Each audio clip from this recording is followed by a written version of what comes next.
Hi, Dave here, and we've got a new episode in the art review series. And today we're going to check out the work of James Paick. I think he is a co-founder of the Brainstorm School, along with John Park. And I actually like the way James Paick kind of paints. He is a bit more constrained when it comes to his style, in that he's not overly flamboyant with the strokes, and it's actually a bit more presentable compared to my work. And if you compare his work to John Park actually likes using a lot of layers. Well, not a lot, but he likes to kind of plan things out a bit more. And you can actually see more of the brushstrokes in John Park's work, like big brushstrokes. In James Paick, his kind of layering system, because I think I did buy a few of his tutorials on his Gumroad. He doesn't use a lot of layers, especially when it's going to be like highly painted and not a lot of photo bashing.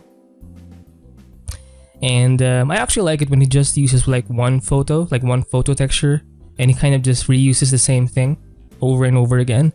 And I actually like that kind of approach. And yeah, he does have a YouTube channel, but he has a lot of car stuff in it. So I do recommend you check out his Gumroad. I will be linking the link in the description below. So yeah, I did pick out some of his best work for me that I kind of find interesting. And so this is some kind of rock study. I think he did post this kind of process shot. He started off with a grayscale, kind of like it's very graphical looking. He did this probably with some kind of lasso tool, and then added a photo in the background, added a photo texture of some rocks, maybe did some paint over, perhaps, and then continued painting, and then maybe added a photo texture for this part here, and then yeah, a final kind of paint over. And you can see he doesn't use a lot of photos. He uses kind of enough to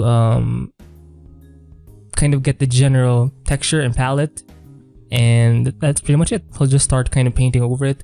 I think I saw him do this interview, I believe it was with Art Cafe or something, because there was a video of him kind of painting in the background, and all he did use was just one photo texture to kind of get the rock thing. But yeah, I was just kind of fascinated how he reached a very nice kind of concept art illustration with just one photo texture. And again, it's kind of proof that you don't actually have to constantly photo bash in your work. So this one is kind of an illustration. It's a bit muted, not too saturated. Makes sense. It's because of the mood. It's some kind of World War II concept. And he actually likes doing a lot of soldiers in his work. And again, look at the way he paints. It's very constrained in that it's very in one area. It's not overly like overlapping each other in a way. Especially when he does his characters, it's a bit tighter in a sense. But if you kind of zoom in, it's not like overly rendered. And it still looks like a painting, but it's a bit more constrained. I'm not sure if I'm explaining it right. Now this rendering of this kind of plane is actually a bit tighter in that it actually looks kind of rendered to me, and it's not like this constrained but very kind of painterly, constrained but rendered for me. So these are actually more like keyframes, I think, and I think he just painted the plane. So that's kind of fascinating. Lots of missiles. So this is Scribble Pad Studios. I think it's some kind of a visual art studio centered on concept art. And yeah, I think he did use some 3D here, maybe, perhaps, not sure, or photo bash. But yeah, I like it when he posts stuff that's not overly big, because you can always like post images in the size that makes sense. If you want your image to be viewed from like afar, or if you want your image to be viewed in whole, then you don't actually have to make it like a full screen kind of image, right? So you can actually decrease the size, so it kind of encourages the viewer to see it from the big picture viewpoint.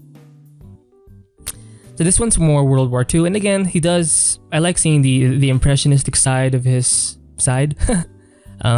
He does use a photo texture. It helps for like the palette and just adding a bit of base something, right? But he still eventually just paints over it, right?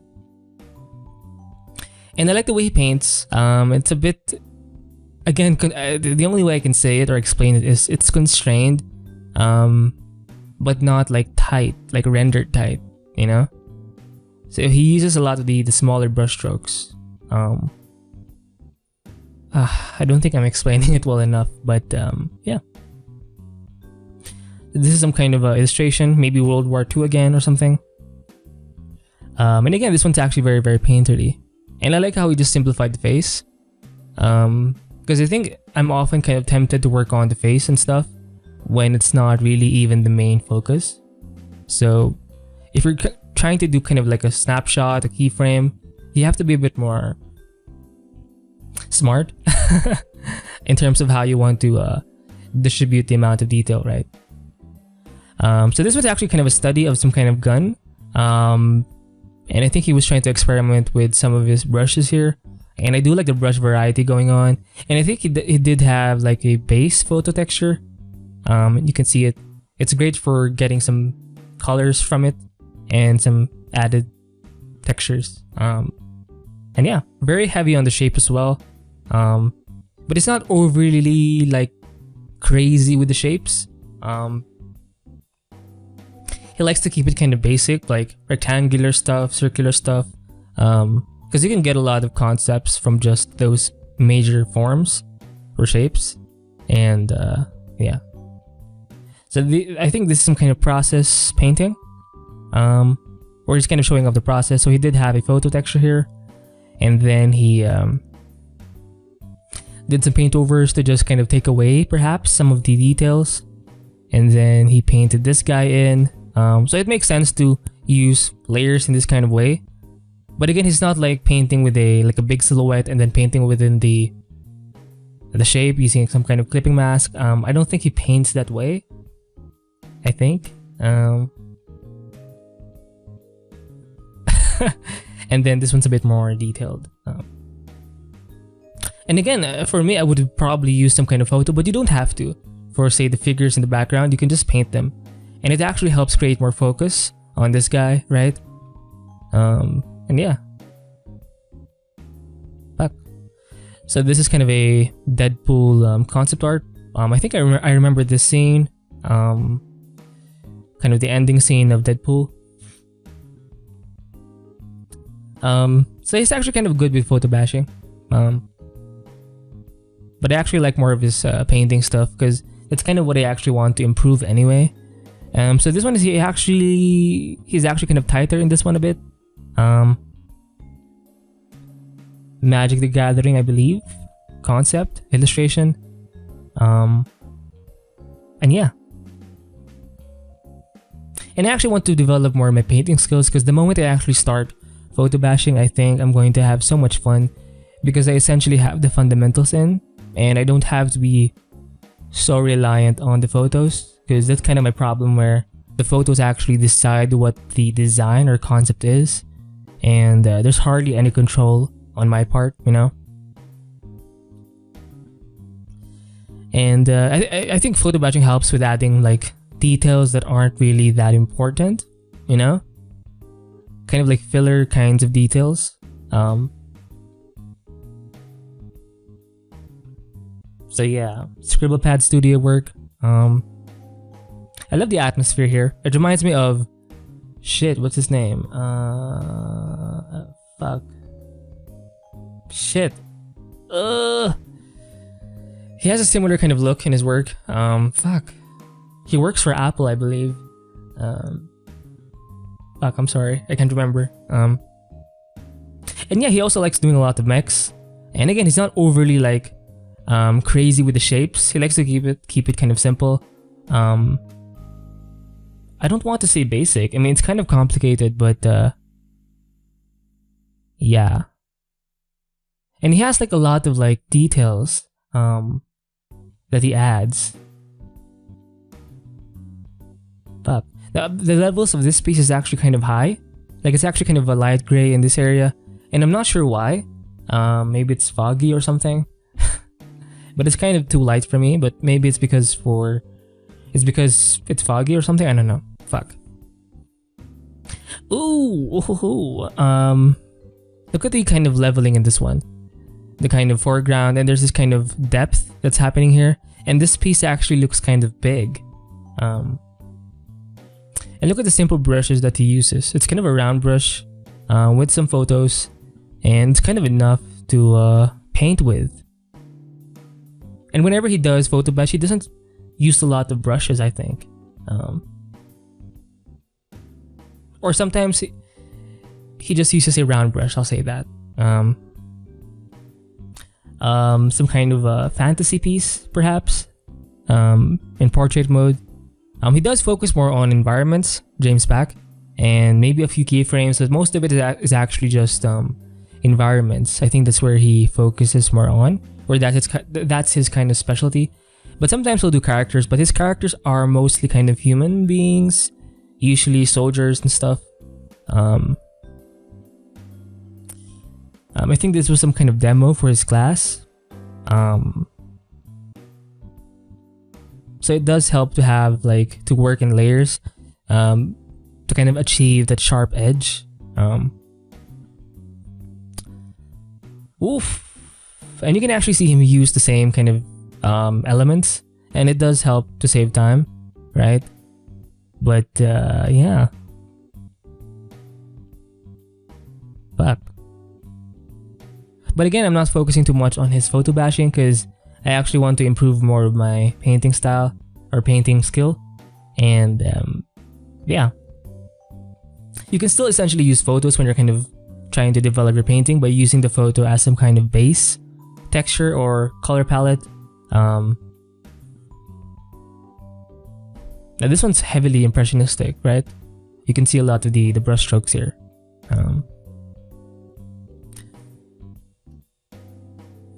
This one does have a few more photos in it, perhaps, or custom shapes, right? But I love the depth that he can kind of portray in his work. It looks almost always kind of big and massive or epic looking, and he did reuse the same elements here. And I like that his work isn't like too clean. I'm not a fan of super clean work. It's very, very artistic, and I do like the kind of rough edges in his work. Even though it's kind of constrained, I love the roughness of it, the rough edges, where it's not super perfect. It actually looks like it was done by a human being, an artist, right? Now this one's actually heavily relies on the silhouette, not too much detail on the structure. Now this one does have a lot of photo textures, but most of it is actually. And I like how, because if you see James Paick paint in grayscale, he's heavily kind of focused on like the big picture. He doesn't zoom in as much in his work. And heavily on the silhouette as well. He likes to kind of layer his, not in terms of like Photoshop layers, but in terms of like the foreground and this kind of midground and background. You know, he likes that kind of developing step-by-step kind of depth that's happening. Fuck. This is more of a character concept art. And again, if you kind of focus in, you can see a bit of the brush strokes, and I actually like seeing that because it's very kind of artistic. I love how he was able to add the kind of reddish bottom lighting. Nice. Ooh, nice. Look at that. And this one's actually still kind of a silhouette, right? So he just focused on this guy and this guy right here.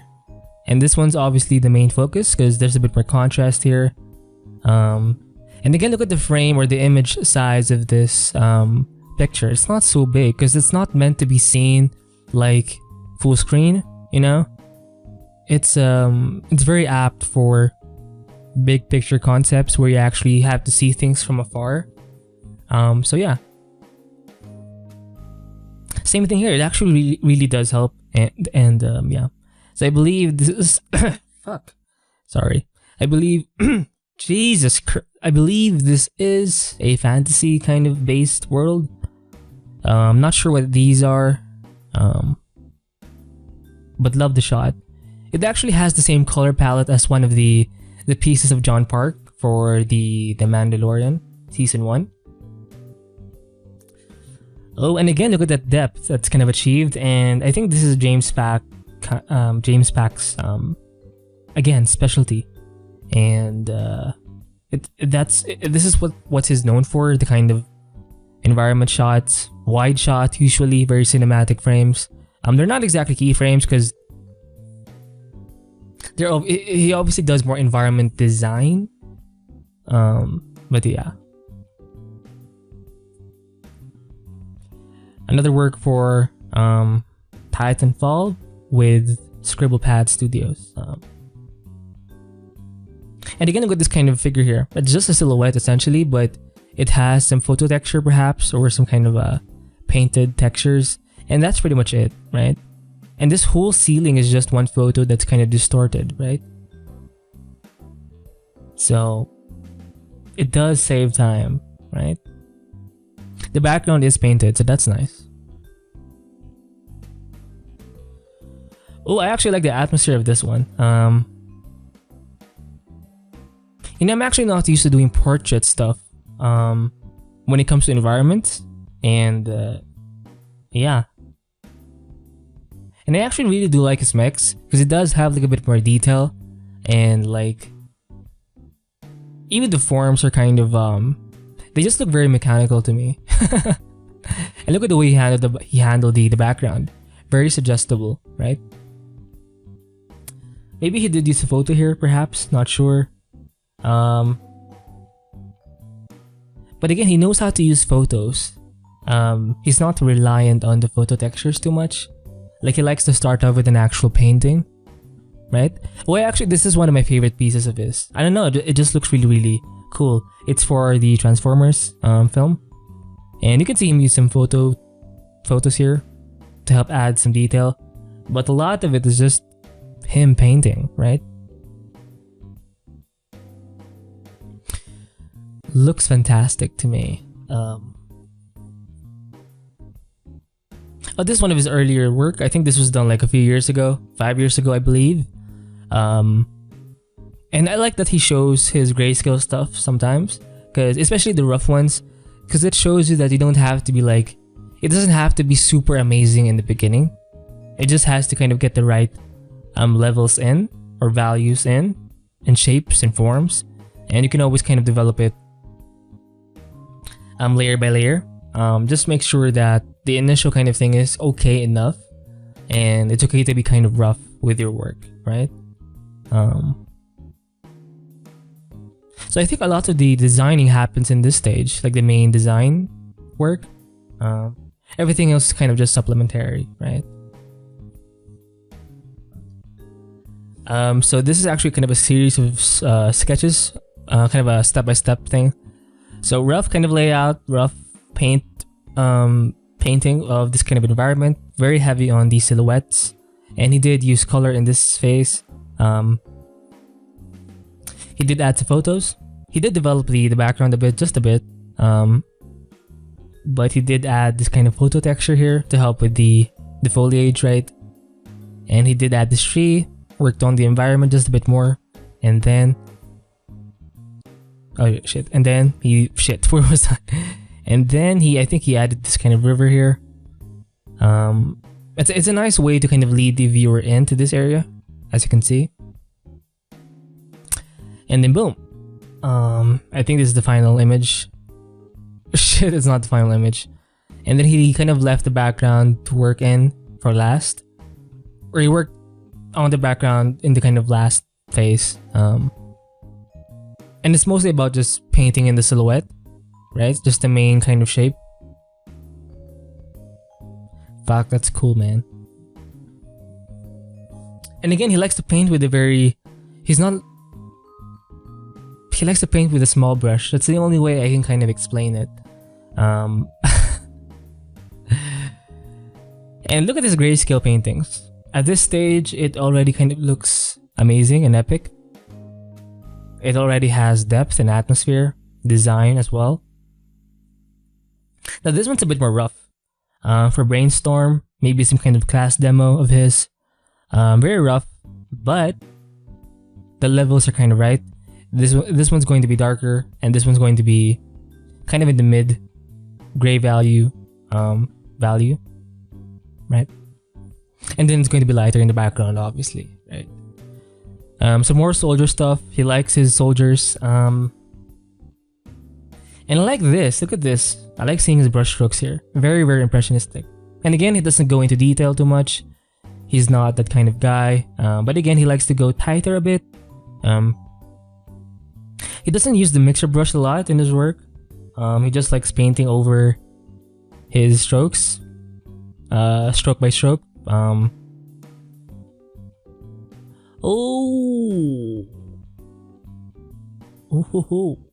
Environment design, nice silhouette here to indicate some scale. And yeah, not a lot of photo textures here. Mostly just painted. Even the background is just one big silhouette. And shit, looks cool, man. Also, he does have a few character designs, but again, they're kind of warrior-like soldiers and stuff. Not a lot of like women. Not a lot of creatures.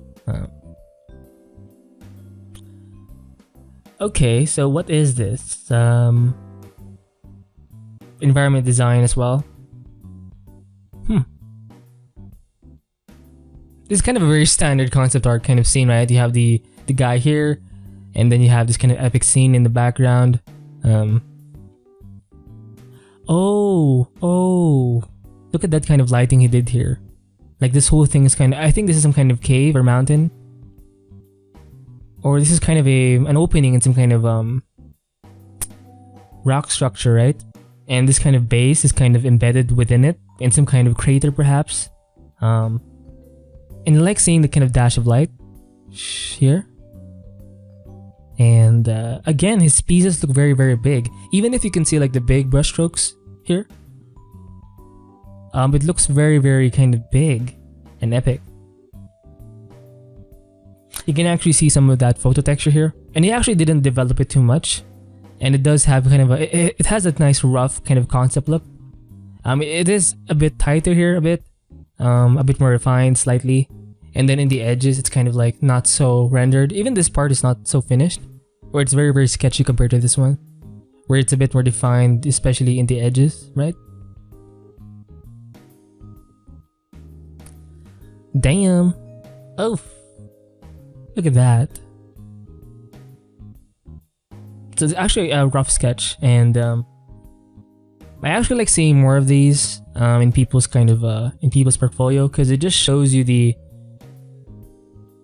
kind of beginning phases of an illustration or art piece, right? And you can actually determine a lot of the design and kind of mood in this kind of phase. And yeah.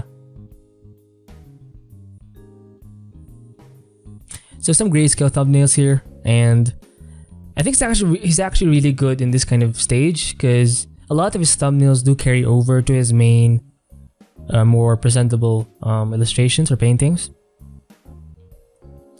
So it actually helps you save time, because I have this habit of trying to I mean, it's nice to figure things out as you go, but sometimes it's nice to actually plan things out and have like a fixed kind of rough idea, you know, that you can just kind of develop. I was going to say something, but some more character designs here. Look at how rough this one is, but it has kind of like the impact. The silhouette is kind of strong. It has a bit of lighting suggestion, and I think the background does help a bit. This one's a bit more refined for me, but again, if you zoom in, you can't really zoom in unless you like it's the image size is meant to be viewed this way, like a big picture kind of view. So that's nice. Now these ones are actually super rough. And again, I like seeing this. Helps you see the behind the scenes or the rough beginnings of some kind of concept, right? So more of a painting here. World War II concept. I think this is some kind of tank study. And again, I don't see a lot of mixer brush use in his work. He just paints it, right? And again, not super big brush strokes, very kind of tight in a sense. I'm trying to find the right word to kind of explain the way he paints, because he's not like overly he's not like John Park, you know, like big brush strokes. Fuck. This one actually looks like an oil painting, right? Oh, hoo, hoo, hoo. I actually like the sci-fi stuff that he often does in his work, and I like the kind of roughness here in this kind of sketch or painting. And obviously in the area of focus, it's going to be a bit more contrasted, more refined in that it does have a bit more detail, right? The characters are kind of overly, I keep saying overly are a bit filled up, right? This one makes sense if it's kind of filled up with some detail, but these ones could have been just done with a silhouette, right? And I really love the roughness of it, right? It doesn't have to be super clean, right? Where every single part of the architecture or environment is in its own layer, you know, like it actually takes away from the flow or the kind of the kind of boldness that can come if you just kind of let things happen, right? And not plan every single step. Yeah. Oh, I think he does have a tutorial of this thing. I don't think I bought it, but I'm not sure. I can't remember, but very nice sci-fi concept. Again, in a kind of portrait mode. He did use the same photo texture in this building, and in this building. So there's this kind of recycling of resources, helps you save time, and it actually makes your work look a bit more consistent. And I think he did use the same thing for the ground. Take a look at the texture here. I think he did use the same texture. So there is this kind of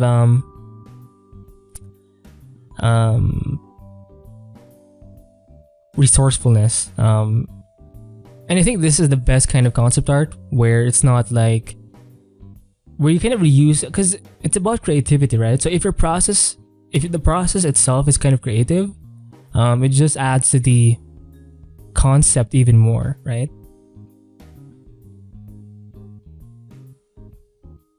And I like how the lighting is not so bright. It's kind of subtle in a way. It obviously does have a bit of color dodge or soft light, but it's not overly bright, because sometimes when I do my sci-fi stuff or concepts, I kind of go overboard and it's almost like too bright, and yeah. Oh, this one's very, very sketchy and rough, but look at this nice kind of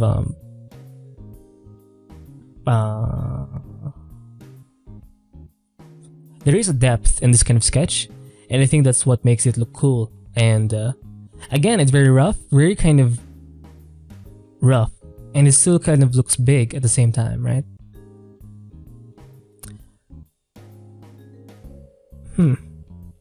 So maybe he did use or painted this in its own kind of layer and then added a clipping mask to kind of add this texture. I think it helps. If you're kind of doing something that does have a lot of overlapping stuff, maybe a bit of layering use helps, so you can kind of go back and forth and adjust things, right? So these are more colored thumbnails, or well, they're a bit more developed than thumbnails, but it's kind of like they're kind of like rough paintings or concepts, brainstorm kind of demo perhaps. Oh, I like this one, very, very painterly. I think he did use kind of a smudge tool here perhaps, but again, I like seeing the brush strokes here, very, very impressionistic, right? I think I did I do have this kind of tutorial with me.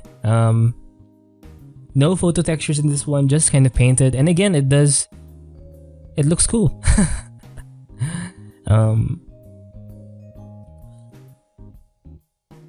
Damn, I like the way he did the fires. And the kind of, this kind of particles coming from the fire. It actually adds a bit of movement, even though this kind of plane is shot down, broken. The fact that there's fire, and smoke, it adds a bit more life, right? And it makes it a bit more alive, like something's happening, even if the actual subject is kind of broken down or destroyed, right? Oh, more sci-fi stuff here. And look at the atmosphere achieved in this piece, right? The background is just left as like silhouettes. The sky does, I think it's just used some kind of texture brush for the sky, right? Or for the clouds. Very foggy environment. And he's kind of a perfect example of the blending of photos and painting. Like, it does have its own look. And it looks really, really cool. And you can even see here, just not a lot of detail, but just heavy on like the values. Like, he just separated it into two parts, the light side and the dark side. And that's pretty much it, right? And even in this kind of rock thing here, look at how the other side is just kind of a silhouette, right? In dark, and the part in light does have a bit of the photo texture and some details. And you can actually see this cast shadow shit. Fuck. And again, this piece is not overly rendered, defined, but seeing stuff like this, it just makes it a bit more realistic, and it just helps to add to the atmosphere of the environment. So this one's more of a soldier concept from the back. Heavily painted. I think he's on top of a tank. Oh, this is actually more of a creature design, right? Very rare to see in his work. Oh yeah, he did do a crab, right? I think he has a few more, but it's not like very apparent in his portfolio. But he can do it because he is a pro, so he can essentially paint anything. But I think he just likes to focus on the environments and all.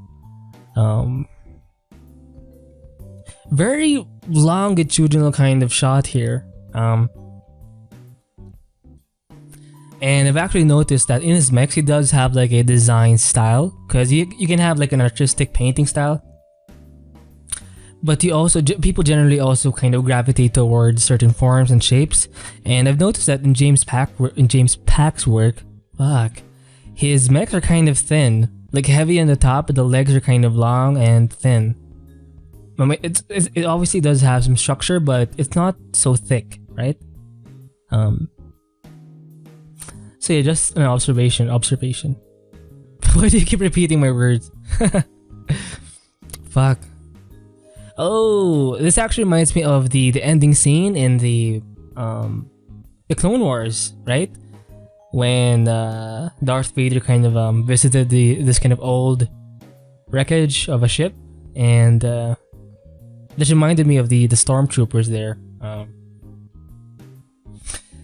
Ooh.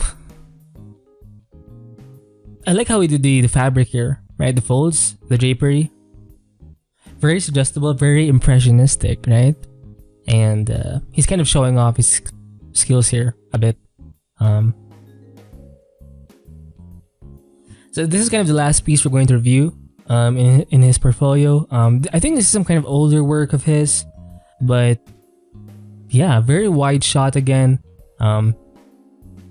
Very heavy on the atmosphere that he can kind of achieve in his work. Big shapes, heavy silhouettes, very small brushstrokes. Again, he's not overly like, I said it overly. Yeah, he's a bit defined in that sense. He's a bit tight, constrained. However, he likes to be rough in the edges, so that's kind of a nice thing to see. So yeah, hopefully you enjoyed this video of James Paick's work, or this kind of art review of his work. I do recommend you follow him on ArtStation. Check out his YouTube channel. Although you will see more car videos and art videos. I think Brainstorm does have its own YouTube channel. I'm not sure, but you can check him out there as well. I'll try to find the link of the school. And like, he has way more work in his ArtStation. I just kind of picked the ones that appealed to me the most. So yeah, keep painting and stay free.